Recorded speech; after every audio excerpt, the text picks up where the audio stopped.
Assalamualaikum warahmatullahi wabarakatuh. Alhamdulillahillazi hadana lihada wa ma kunna linahtadiya laula an hadallah. Asyhadu an la ilaha illallah wa asyhadu anna Muhammadan abduhu wa rasuluh.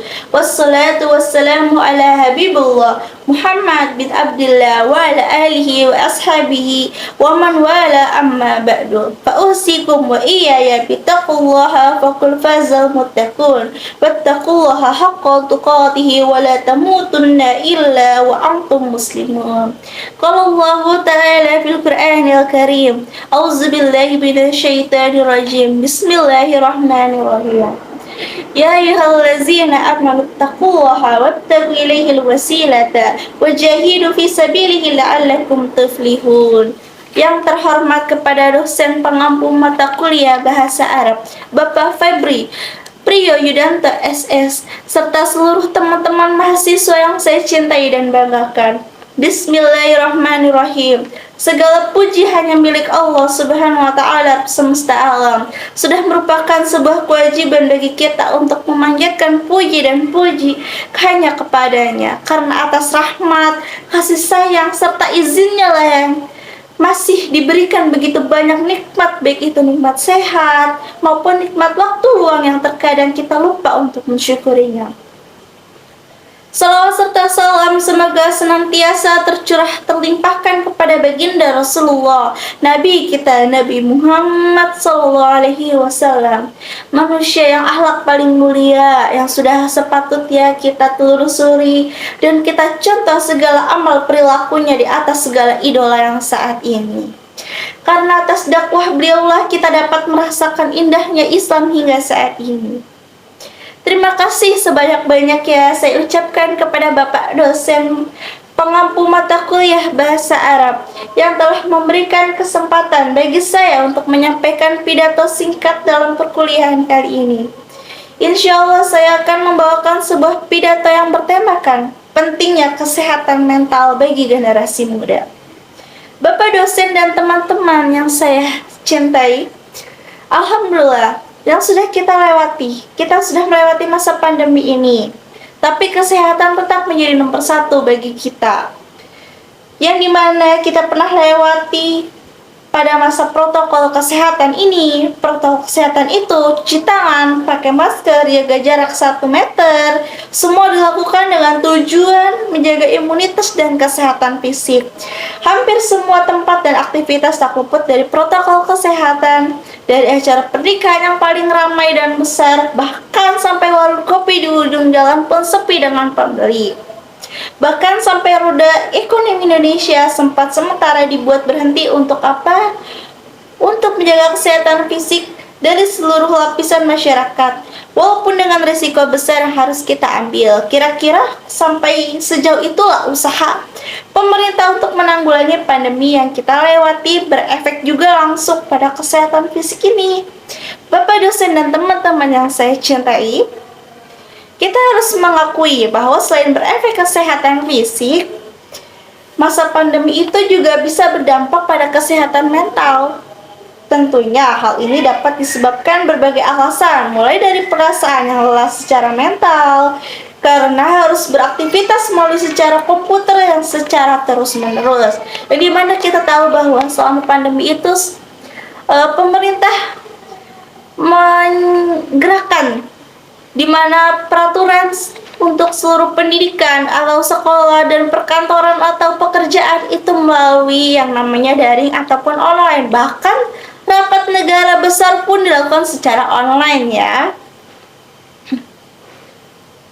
Perasaan yang terkurung di dalam rumah secara konstan, sampai kurangnya interaksi sosial dengan masyarakat lainnya, ataupun perasaan yang terisolasi pastinya.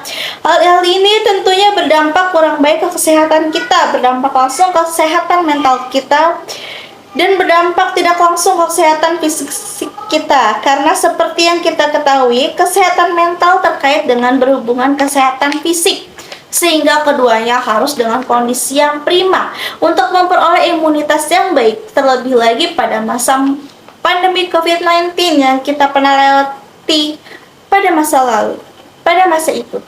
Bapak dosen dan teman-teman yang saya hormati, Tetapi sebenarnya siapa yang paling berdampak dari kendala-kendala kesehatan mental di atas? Khususnya pada masa pandemi itu, jawabannya adalah generasi muda yang bisa dikategorikan dari usia 3 sampai 18 tahun. Mengapa begitu? Hal ini dikarenakan pada usia tersebut, emosi dan mental suatu individu masih belum bisa dikendalikan dengan jelas oleh dirinya. Atau dengan kata lain, masih mencari jati diri. Suatu obstacle atau rintangan mental yang terlalu berat dapat mengganggu perkembangan emosional individu tersebut dan bahkan dapat meninggalkan kesan yang membekas berpotensi menjadi trauma bagi individu dalam lingkup usia tersebut. Bapak dosen dan teman-teman yang saya hormati, memang sebenarnya apa kesehatan mental itu? Dikutip dari WHO, pengertian tentang sehat diri adalah sebagai suatu keadaan fisik, mental, dan sosial yang lengkap, sejahtera, dan tidak semata-mata karena tidak adanya penyakit atau kelemahan. Jadi, dapat dimengerti di sini bahwa kesehatan mental merupakan kondisi di mana individu memiliki kesejahteraan yang tampak dari dirinya, yang mampu menyadari potensi sendiri, memiliki kemampuan untuk mengatasi tekanan hidup normal pada berbagai situasi dalam kehidupan, mampu bekerja secara produktif dan menghasilkan, serta mampu memberikan kontribusi pada komunitasnya. Serta bisa dicontohkan dengan siswa yang berpendidikan, itu bisa tekun dalam belajarnya. Lalu kembali ke poin sebelumnya, mengapa saya mengaplikasikan bahwa pemerintah perlu memberikan perhatian lebih kepada kesehatan mental generasi muda, terlebih lagi pada masa seperti ini ya. Hal ini dapat dijawab melalui sebuah riset dari Kementerian Kesehatan pada riset Kesehatan Dasar atau Riskesdes 2018, di mana ditemukan kenaikan sebesar 50% dari hasil sebelumnya, yaitu Riskesdes 2013, terkait dengan masyarakat di bawah usia 18 tahun yang menunjukkan prevalensi depresi. Data tersebut menunjukkan ketidaksiapan pemerintah grafik tindakan prevensi dengan stagnan dan skala prioritas pemerintah yang terkesan setengah-setengah dalam menanggapi masalah ini, dan akan menjadi bumerang yang akan berbalik mengalahkan Indonesia sendiri. Jumlah individu yang membutuhkan pertolongan mental terus bertambah, namun indikasi pemerintah akan menganggap serius masalah ini belum berkunjung nampak. Bapak dosen dan teman-teman yang saya hormati, sebenarnya apa saja yang dapat pemerintah dan tentunya kita sebagai masyarakat dapat kita lakukan untuk membantu menekan problematika ini? Konsep utama yang menjadi kunci dan menanggulangi masalah kesehatan mental adalah membuat lingkungan di mana generasi muda tumbuh dan berkembang menjadi lingkungan yang nyaman untuk mereka bereksplorasi. Yang membuat mereka nyaman bukan berarti sekitar mereka harus mewah, bagus, luxury, fancy, itu bukan. Namun, individu yang masih muda diberikan ruang baik secara fisik dan mental untuk mengenali diri mereka masing-masing, serta mengeksplor apa bakat dan minat mereka. Konsep komplementer dari yang sebelumnya adalah dengan memberikan individu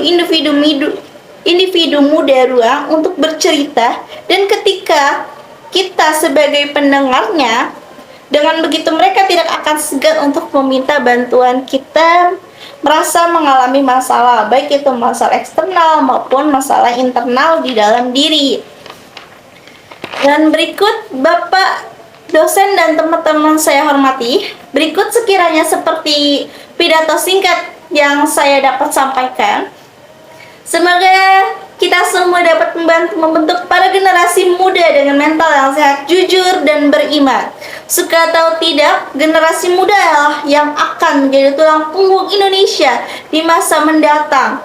Maka dari itu diperlukannya kontribusi kita untuk membantu membimbing generasi muda Indonesia. Semoga ada manfaat dan ilmu yang terselip dalam pidato singkat saya pada kesempatan ini. Segala kebenaran datang hanya dari Allah, dan segala kesalahan Itu datang dari diri saya pribadi. Mohon maaf atas segala kehilafan. Terima kasih banyak atas perhatiannya. Semoga bermanfaat bagi kita semua. Allahumma ikfir lana wali walidina warhamhuma kama rabbayani sigara wali jami'il muslimina wal muslimat wal mu'minina wal mu'minat al ahya'i minhum wal amwat innaka sami'u fi kirabu mujibud dawati ya qadiyal hajat bila wabillahi taufiq wal hidayah. Akhirul kalam. Wassalamualaikum warahmatullahi wabarakatuh.